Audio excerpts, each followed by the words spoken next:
Direction maintenant Hombourg-Budange en Moselle. C'est un défi phénoménal que s'est lancé son propriétaire.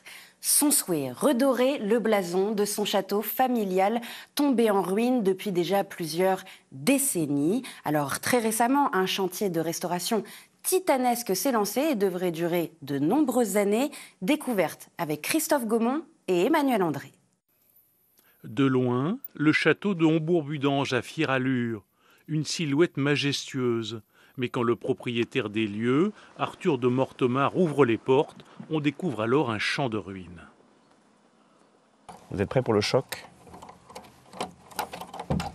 À l'abandon depuis plus de 80 ans, cet édifice Renaissance, agrémenté de sa façade du XVIIIe siècle, fait peine à voir. La liste des problèmes est tellement longue qu'elle en deviendrait presque fastidieuse.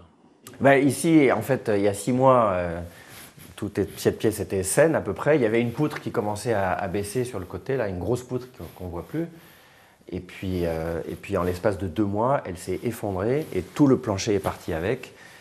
Et donc là, il y avait des tas de gravats. Et voilà, c'est vraiment des fuites qui travaillent le sol et les poutres depuis des années, qui finissent par emmener tout. La première véritable étape du chantier consiste donc à sécuriser le château et à le mettre hors d'eau. L'occasion aussi de poser un diagnostic précis sur l'ampleur des travaux à réaliser et de chiffrer leurs coûts. Au moment où démarre une première phase de travaux, vous ressentez quoi? Une émotion immense. Immense parce que c'est un peu un soulagement de se dire que l'hémorragie s'arrête. Vous voyez, c'est un peu comme ça que je le vois, moi. C'est une hémorragie. Pour l'aider dans sa mission pharaonique de restauration, Arthur de Mortemart peut compter sur l'association des Amis du Château, créée en 2024. Une soixantaine de membres, occupés ce jour-là à ramasser les mirabelles du verger du domaine. Moi qui suis enfant du village, moi je jouais avec Arthur, on jouait à cache-cache dans le château quand on était petit. Je veux dire, de retrouver le château et de pouvoir le faire vivre et rayonner, comme je vous disais, pour nous c'est une fierté.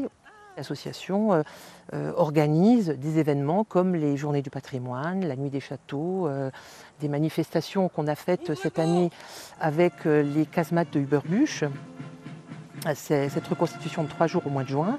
Si Arthur de Mortemart se lance dans un projet aussi lourd, ce n'est pas pour habiter le lieu, mais pour en assurer le développement touristique. Et en la matière, il a de grandes ambitions pour ce château familial, transmis de génération en génération.